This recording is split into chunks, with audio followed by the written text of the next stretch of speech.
कुछ लोगों को बड़ी परेशानी के साथ अपना गुजारा करते देखकर आप सोच रहे होंगे कि इसके जीने का क्या फायदा। पर हमें किसी के भी जीवन के बारे में ऐसा नहीं सोचना चाहिए, क्योंकि इंसान की जिंदगी में सब दिन हमेशा एक से नहीं रहते हैं। इसलिए हमें किसी भी तरह का अभिमान नहीं करना चाहिए। इस कहानी जीवन से लगाव में उसी के बारे में बात की गई है। एक व्यक्ति भीख मांगकर अपना गुजारा करता था।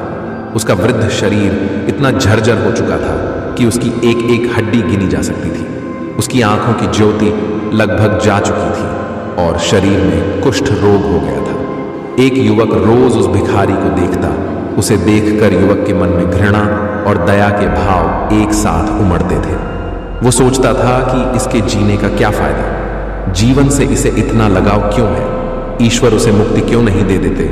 एक दिन जब उससे रहा नहीं गया तो वह भिखारी के पास जाकर बोला, बाबा, तुम्हारी इतनी बुरी हालत है, फिर भी तुम जीना चाहते हो और भीख मांगते हो। तुम ईश्वर से यह प्रार्थना क्यों नहीं करते कि वह तुम्हें इस नरक जैसे जीवन से मुक्त कर दे। इस पर भिखारी कुछ देर तक मौन रहा, फिर बोला, बेटा, जो तुम कह रहे हो वही बात मेरे मन में भी कई बार उठती है।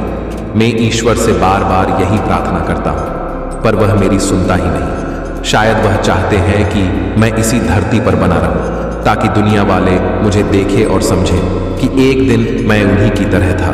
लेकिन कभी वह दिन भी आ सकता है जब किसी कारणवश वो भी मेरी ही तरह हो सकते हैं। इसलिए किसी को भी अपने ऊपर किसी भी तरह का अभिमान नहीं करना चाहिए। इंसान की जिंदगी में सब दिन हमेशा एक से नहीं रहते। युवक भिखारी के शब्दों में छिपी बातों का मर्म समझ गया। उसे लगा कि भिखारी ने उसकी आंखें खोल दी हैं। इसके बाद जीवन भर उसने फिर किसी के जीवन को बेकार समझने की गलती नहीं की और सबके जीवन से कुछ सीखा और लोगों को भी सिखाया।